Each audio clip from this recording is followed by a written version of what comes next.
Welcome, guys. Week 13 waiver wire. Got some names here for you. You may want to consider picking up, but I want to debunk the late season waiver wire talk, right?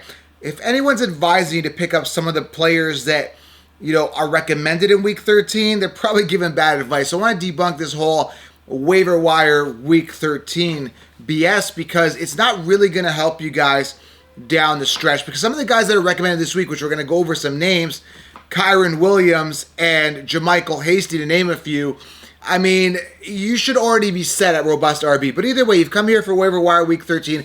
I'll give you some names, but also, guys, give you some practical strategies where the rest of your league is running to get these bottom feeder players. You're going to strategize to kind of get away from that mentality, right? Like, you guys are going to be already set. So we're going to talk about some preventive waiver wire week 13 maintenance, but I'm going to give you guys some names as well. So important episode, guys, if you want to level up other than just listening to what everybody else is telling you this late in the game, week 13, which is absolutely crazy.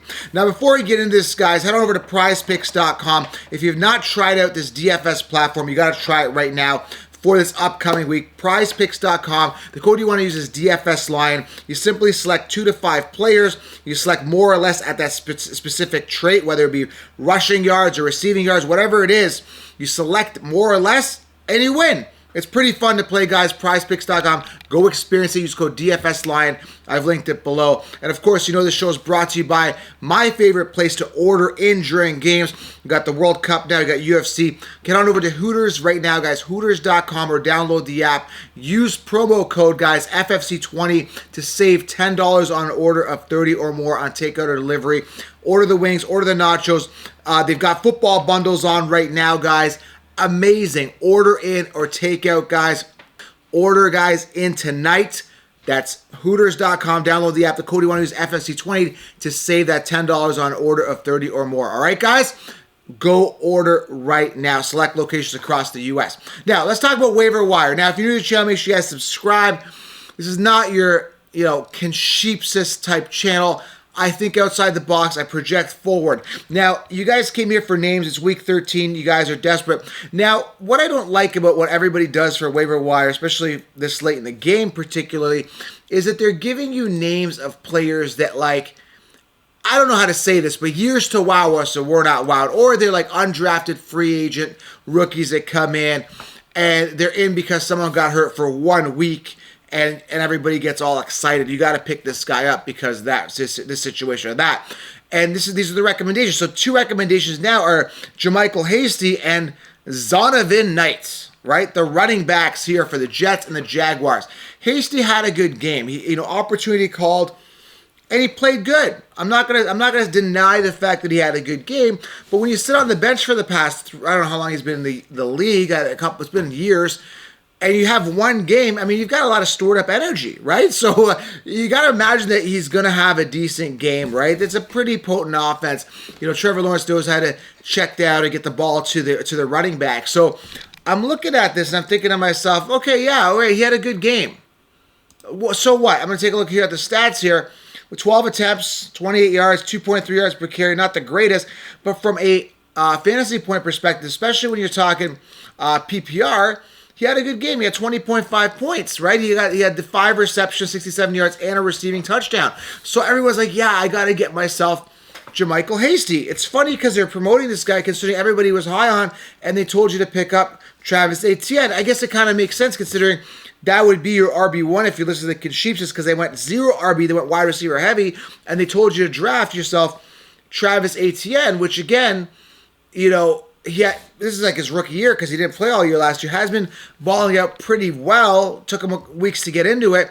But Travis Etienne sidelined here. I think it was an ankle thing. Should be back next week. But JaMycal Hasty came in, had a good week. Now they're saying, well, you got to pick him up off the waiver wire. I'm just like, why?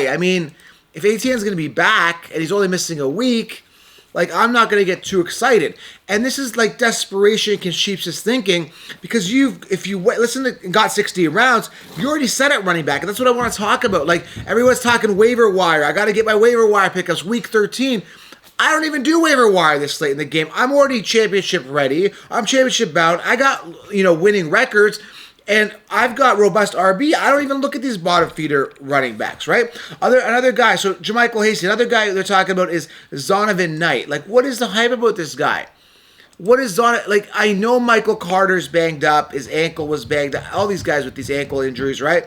So I take a look at JaMychal White. I'm just going to pull this up here statistically. What do you have, like six points? I'm just going to pull this up here. If I can find the New York Jets here. I'm pulling up my stats here. So he had, what? Oh, I'm sorry. Yes, 13.3 points PPR. Okay?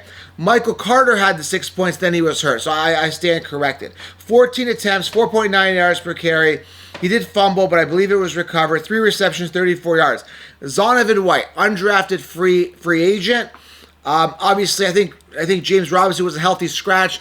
Man, it's just like people are getting excited about Zonovan White. I mean, there's an opportunity there, but and he could do well. But you're getting desperate here. Like, there's never a time in my league I would start a Zonovan White week 14 when I've got my Saquon Barkleys, I've got my Derrick Henrys, the guys I drafted early. I would never stoop to this type of level. I just wouldn't, right? Another guy here, again, everybody was high on Najee Harris. I knew he'd decline a bit, but not to this degree. Now, he got hurt in yesterday's game, right? What do you have, like 10 points? He had a rushing touchdown, but he got banged up. In comes Benny Snell. Snell is another guy they're promoting, right? 12 attempts, 5.2 yards per carry, and a touchdown, 13.8 points. I mean, Snell could be viable again if Najee's out, but I don't see any reason why Najee, if healthy, right, isn't going to come back and do well, but everybody is talking about him. Now, it was an abdominal issue. Will not return that game, but I don't see any reason why Najee Harris doesn't come back. I would say, next week or the next time they're playing and have himself a decent game. Now, he had a breakout game in week 11 based on this year because we've been playing like crap. But again, everybody's talking now about Benny Snell. Like, are you kidding me right now? Like, if Benny Snell is going to save your league, I mean, I don't know what to tell you, right? Other guys people are talking about is Treylon Burks, which, again, I talked about as a sleeper in 16 rounds. Jameson Williams, another guy on people's radars. They're talking about Kyron Williams as well. Kyren Williams. Again, if that's the running back you need on the if Kyron Williams is as a running back is gonna save your league, I kind of feel bad for you. All right, it's crazy. And another guy here for Waiver Wire Week 13 is Mike White. Okay, now he had himself a good game. I was actually pleasantly surprised with his performance on the Jets coming in and outperforming Zach Wilson. He looked good. The guy looked good. He got it done, right? But again, if you're desperate in a 2-quarterback league where you need a second quarterback and your second quarterback is currently not performing, maybe Mike White, right? So again, it's just like I'm giving you these names, but none of them are resonating with me saying, oh, I'm excited about Zonovan Knight. Or, Jordan Mason, running back, 49ers. Elijah Mitchell's out for the rest of the season. Do you look at Jordan Mason? Like, with Christian McCaffrey, his knees bothering him day to day. Maybe Jordan Mason knowing Christian McCaffrey's history, right? We talked about Benny Snell, Jameson Williams, Van Jefferson for the Rams. I mean, we're reaching guys that people already have stashed, especially if you're in a competitive league, right? DeAndre Carter, right? Had a season high, 7 targets. What do you have? 7 catches on 10 targets, 73 yards. I mean, Herbert had a good matchup that week. He had a good matchup. He played well. Carter was a beneficiary, right? They have a banged up wide receiving core, right? And then there's talk about maybe stashing Odell. How I feel about Odell. You guys know how I feel about Odell. He's a ring chaser, overhyped sucker. Really, he sucks. Like, he just is a sucker. When I say sucker, I mean like he sucks. And of course, he's a mooch because this is a guy that leached off of the Rams to get a Super Bowl ring, not deserved. I think he got a receiving touchdown that game, but either way, I think he got hurt and didn't really help the team at all that year.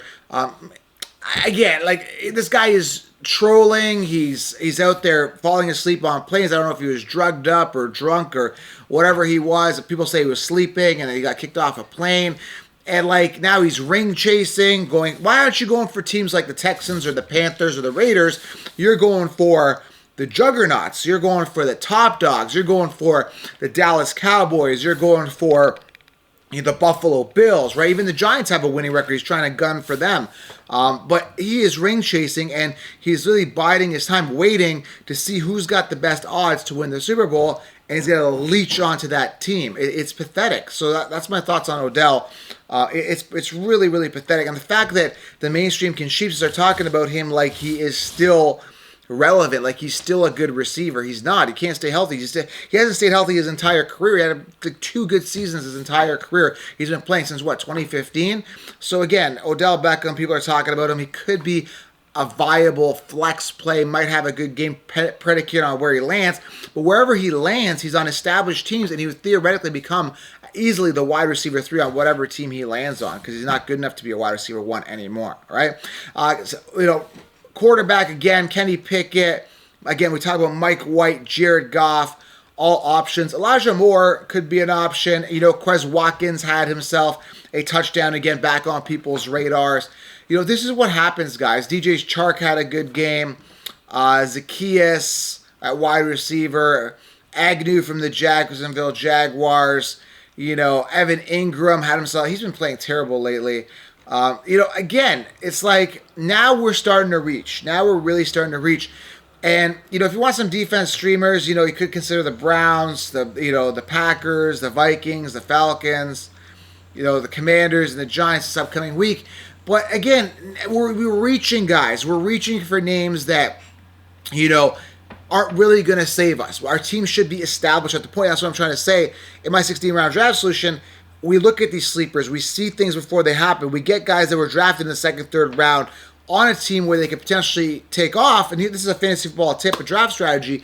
It's like you can see them before they take off, and you pounce on them and you load them up on your roster. Now, a lot of people say, well, I don't have a lot of bench spots. I can't get those sleepers. I couldn't get Christian Watson. Well, you need to expand your bench spots. League should have more bench spots, more than your typical 4 to 6. You should have at least 8 minimum. That way you're able to hoard some of these wide receiver potential breakouts. Or if you're doing poorly at the beginning of the year, certain players are doing poorly, you can easily get rid of them early and acquire and stash some of these potential breakouts. Like, again, I go back to Christian Watson this year that everybody was sleeping on.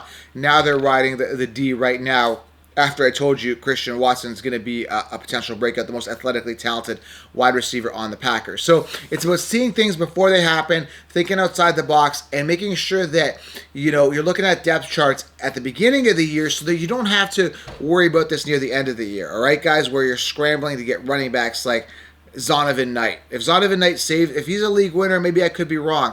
But, now you're really reaching. You should be established. Your team should be solid. It should be good to go, all right? So, if you have any questions, drop them below. And again, every league is different. By these guys putting out these cookie cutter, pick up these guys, they might not be available in your league. Every league is different. Look and address your needs, see what you need, and then make an executive decision. Hey, I need this guy. So, if that's the case, I need this guy. I'm going to acquire the best available player at this position. I need a running back. Okay, I'm going to look at the best available running backs. How consistent are they? Pick them up, right?